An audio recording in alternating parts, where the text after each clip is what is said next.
My name's Dina, I'm a paramedic and a patient plunged an 8-inch knife into my chest. My name is James Busby. I'm a hairdresser.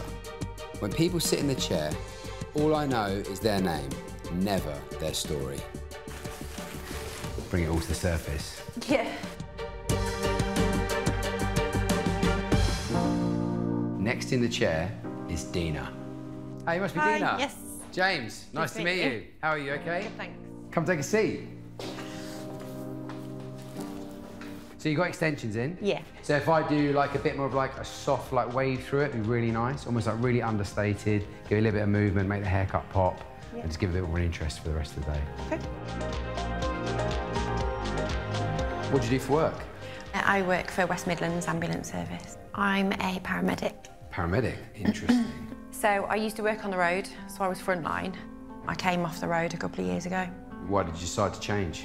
I was attacked on a job, near fatally. Wow. We were the first UK paramedics to have been stabbed.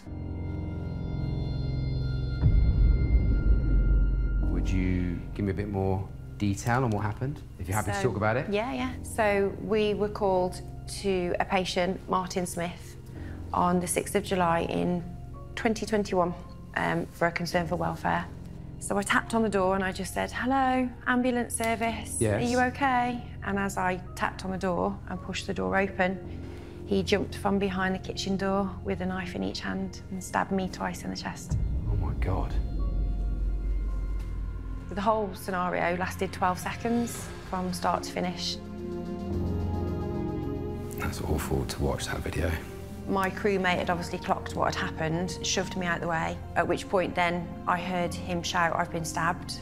So I grabbed his collar and pulled him out of the way, but I didn't think I'd been stabbed. I thought I'd just been pushed. And I thought, God, my T-shirt's really wet, like my uniform was really wet and sticky. So I'd got gloves on, and as I patted myself down, I looked at my gloves and I saw that they were red, and you start to sort of shake, and I was trying to figure out where the blood was coming from.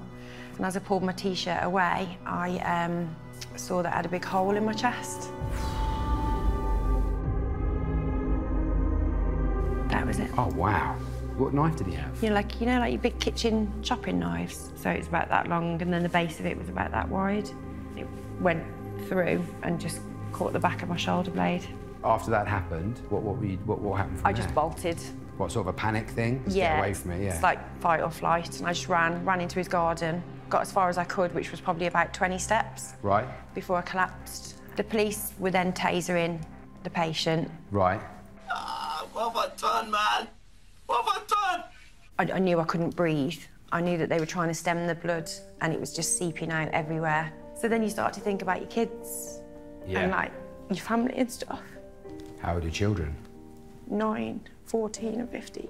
Yeah. So I was just like, please don't let me die.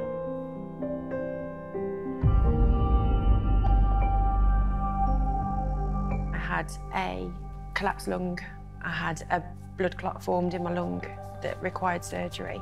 The pain was getting more and more unbearable, like deep burning in my chest. And I remember just before I went to surgery, I remember holding one of the nurses like tabards and saying, "I just want to die." That bad? All right, yeah. When you woke up from that, how did you feel? Because the clot had been under the muscles, they'd had to cut through the muscles. Right. So I'd lost a lot of the use of my left arm. I couldn't do anything, just pop into the shop in the car. I couldn't use the car. It was just horrendous. So he got 9 years for both stabbings and then 5 years on licence. And do you know the reason why he did what he did? No, and I read in court, when we went to court, I read a personal statement out to him, and he didn't answer me, and he just stared at me the whole time. Every day I relive your face and that knife in my chest. That day, you took all I am away from me.